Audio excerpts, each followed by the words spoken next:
selamat sore Mbak. Selamat sore. Oke, sebelumnya perkenalkan nama saya Ditya Saputra. Saya selaku konselor dalam proses konseling pada sore hari ini. Sebelumnya saya ingin tahu nama dari Mbaknya itu siapa? Monggo silakan diperkenalkan.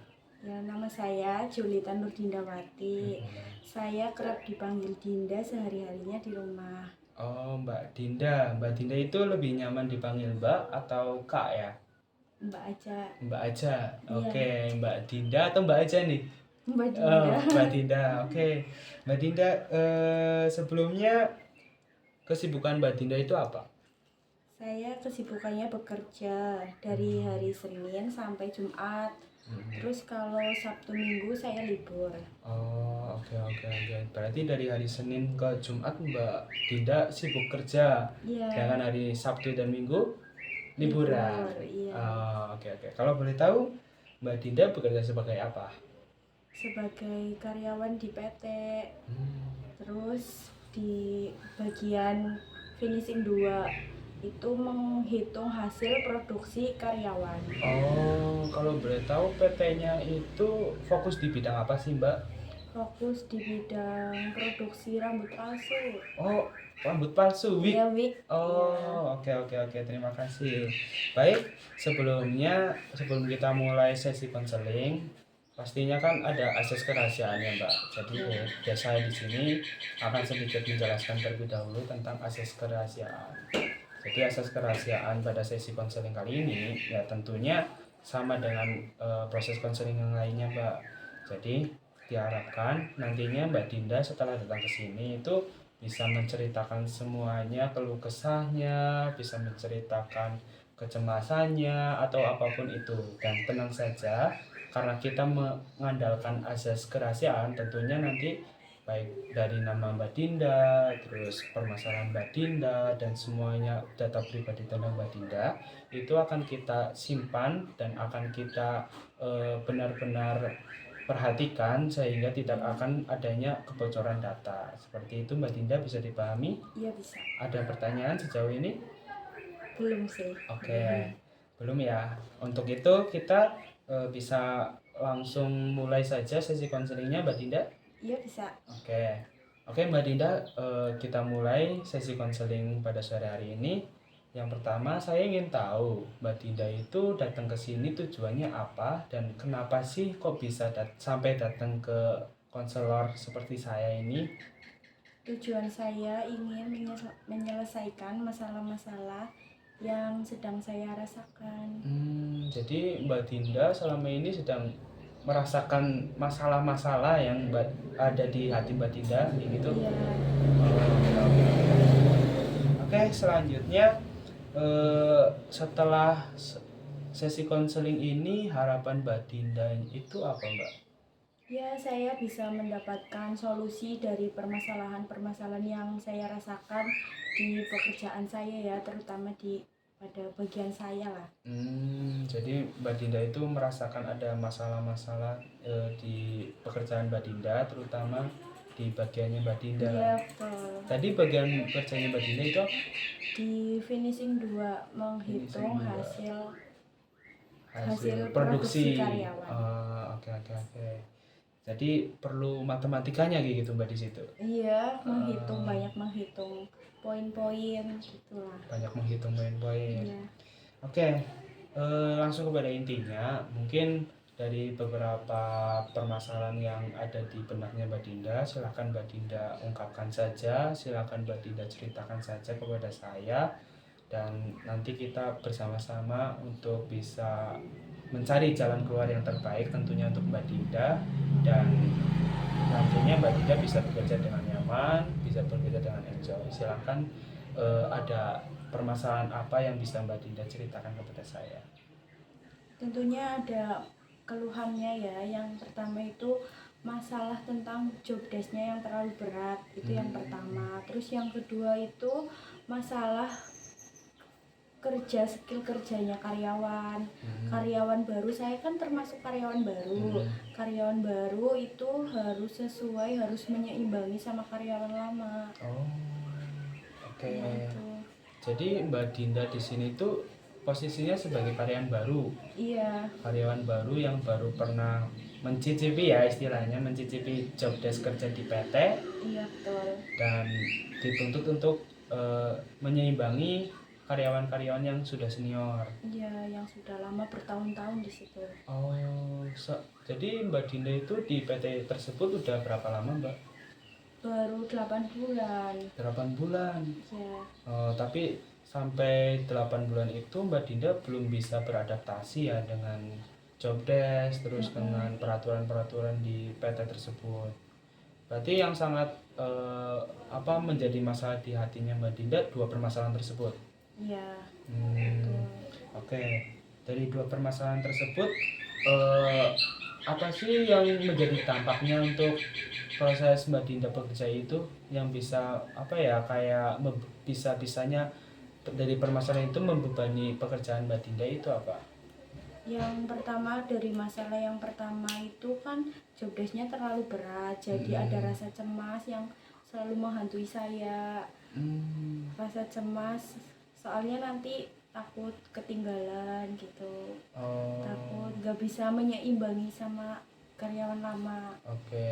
Jadi permasalahan yang pertama itu Mbak Dinda kayak takut job desk-nya itu nggak bisa diselesaikan sama Mbak Dinda sendiri gitu. Iya. Oke, terus yang kedua itu ada apa Mbak? Yang kedua kan tentang permasalahan saya sebagai karyawan baru harus menyeimbangi karyawan lama. Kenapa? Dampaknya apa untuk Mbak Dinda sendiri? Dampaknya saya merasa terbebani karena kan saya masih baru. Masa iya harus menyeimbangi karyawan lama, sedangkan saya kan masih banyak belajar Iya. dari pekerjaan yang saya alami pertama kalinya bekerja di bagian itu. Oke, jadi saya rekap kembali ya permasalahan Mbak Dinda itu tadi ada dua. Yang pertama itu mengenai job desk-nya yang mungkin menurut Mbak itu tidak sepadan dengan Mbak sebagai karyawan baru. Jadi Mbak merasa kayak terbebani dengan job desk yang diberikan kepada Mbak tersendiri. Terus yang kedua tadi dari atasan mungkin ya langsung Iya, menuntut karyawan baru untuk bekerja menyeimbangi dengan karyawan lama iya, gitu ya Mbak. iya. Nah, yang Mbak rasakan itu seperti apa sih Mbak kalau dikasih peraturan seperti itu? Atau Mbaknya kayak jadi gugup atau jadi tergesa-gesa dalam bekerja atau gimana sih Mbak? Iya, merasa cemas, terus jadi kayak terburu-buru. Tapi kalau terburu-buru kan nanti hasilnya juga takut ada yang gimana gitu, salah salah menghitung hasilnya gitu loh. Tapi sebelumnya Mbak Dinda pernah melakukan kesalahan dalam menghitung atau tidak? Ya semua orang kan tidak ada yang sempurna ya Mas. Iya. Jadi ya adalah pernah sedikit salah hitung kayak gitu sering, tapi saya minta solusinya gimana gitu. Jadi Mbak Dinda pernah melakukan kesalahan dalam menghitung. Iya pernah sekali dua kali lah. Lalu respon dari atasan atau senior dari Mbak Dinda itu apa? Ya responnya ya yang pertama pasti ya ada lah ya dimarahin sedikit, terus nanti diajarin lagi yang benar kayak gitu kayak gimana. Tapi dari respon senior yang ada di kantor atau PT-nya Mbak Dinda itu tidak membuat Mbak Dinda patah semangat terus untuk belajar lebih baik lagi gitu ya Mbak? Iya, ya seperti itu. Oke. Jadi dari dampak-dampak yang terjadi tersebut, apakah Mbak Dinda sudah sempat memikirkan bagaimana upaya untuk keluar dari permasalahan tersebut Mbak? Ya dari permasalahan yang job desk saya terlalu berat itu, upayanya saya itu, saya kan karyawan baru lah, sebisa mungkin saya harus banyak belajar juga dari karyawan lama, terus harus bisa, intinya banyak belajar lah. Iya. Jadi upaya yang Untuk upaya yang akan dilakukan oleh Mbak Dinda dari permasalahan pertama itu ya banyak-banyak belajar dengan karyawan lama agar lebih memahami job desk yang diberikan kepada Ya, Mbak Dinda seperti itu karena ya. itu kan tanggung jawab saya sebagai karyawan. Betul. Oke, jadi Mbak Dinda juga sadar bahwasanya ya tugas karyawan ya melaksanakan job desk seperti itu ya Mbak. Ya, Lalu yang kedua mungkin ada upaya-upaya lain yang bisa Mbak Dinda lakukan atau bisa sempat terpikir oleh Mbak Dinda. yang dari saya harus menyeimbangi karyawan lama, saya harus banyak belajar terus memahami trik-trik agar bisa cepat gitu dari karyawan lama, terus minta minta solusinya gimana gitu, banyak belajar sama karyawan lama lah. Oh, jadi upaya yang Mbak Dinda sempat terpikirkan oleh Mbak Dinda itu ya kurang lebih seperti itu ya Mbak, kayak lebih banyak belajar dengan senior, terus bagaimana trik-triknya untuk bisa bekerja secara cepat dan tepat terutamanya ya Mbak. Tapi di dalam proses Mbak Dinda melakukan pendekatan dengan senior, apakah ada senior yang memang tidak mau dimintai tolong atau memang senior-senior di sana itu baik-baik Mbak? Ya terkadang ya ada sih, ada juga yang itu kayak gimana gitu dari raut mukanya gitu, kayak nggak enak dilihat kayak gitu.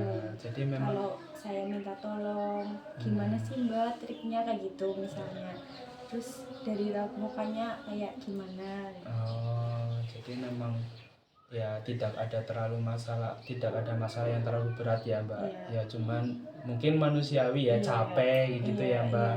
Jadi jadi di situ Mbak Dinda jangan terlalu dipermasalahkan hal tersebut, karena ya mungkin hal tersebut manusiawi. Mbak Dinda capek juga pasti kan moodnya naik turun ya Mbak. Jadi tetap melaksanakan upaya-upaya yang Mbak Dinda lakukan. Jadi di sini untuk finalnya atau untuk pada akhirnya Mbak Dinda sudah punya pemikiran yang baik atau upaya yang baik untuk menyelesaikan masalahnya Mbak Dinda sendiri. Jadi jangan sampai pikiran-pikiran negatif mempengaruhi Mbak Dinda. Jadi Mbak Dinda harus benar-benar percaya diri, yakin dengan dirinya sendiri, dan jangan sampai menyalahkan orang lain kayak gitu ya Mbak. Jadi untuk job desk yang memang menurutnya Mbak Dinda itu berat, mungkin itu Mbak Dinda belum sepenuhnya beradaptasi saja. Jadi nantinya kalau Mbak Dinda sudah berhasil beradaptasi, sudah berhasil ya mungkin dekat dengan senior-senior di sana, Mbak Dinda pastinya akan merasakan nyaman untuk bekerja di sana. Dan untuk yang masalah yang kedua, ya upaya yang akan dilakukan Mbak Dinda sudah benar. Mbak Dinda harus banyak-banyak ya, sekali lagi banyak-banyak mendekati atau minta tolong kepada karyawan yang senior. Tapi jangan menghiraukan kalau ada karyawan senior yang jutek, ada yang karyawan yang cuek, jangan digubris lah ya Mbak, jangan diambil hati. Mungkin seperti itu sesi konseling pada sore kali ini, dan semoga Mbak Dinda bisa melaksanakan atau melakukan upaya-upaya yang Mbak Dinda sudah terpikirkan itu. Jadi jangan ragu untuk melangkah, jangan ragu untuk melakukan sesuatu yang baik. Seperti itu ya Mbak Dinda. Saya selaku konselor menutup sesi konseling pada hari ini, dan semoga Mbak Dinda bisa bekerja dengan nyaman seterusnya. Seperti itu Mbak Dinda. Oke, terima kasih. Jika Mbak Dinda masih memerlukan sesi konseling berikutnya, kita bisa diskusikan lewat telepon atau lewat WA nantinya ya Mbak Dinda. Ya baik. Oke, saya tutup sesi konseling pada kali ini. Sebelumnya ada pertanyaan lagi dari Mbak Dinda? Enggak, cukup. Sudah. Terima kasih aja sih, ya udah bikin plong. Oke, terima kasih. Semoga yang terbaik untuk Mbak Dinda ya. Ya amin. Oke, terima kasih. Kita tutup proses konseling pada sore hari ini. Sekian dari saya, mohon maaf apabila banyak kekurangan. Terima kasih Mbak Dinda. Terima kasih.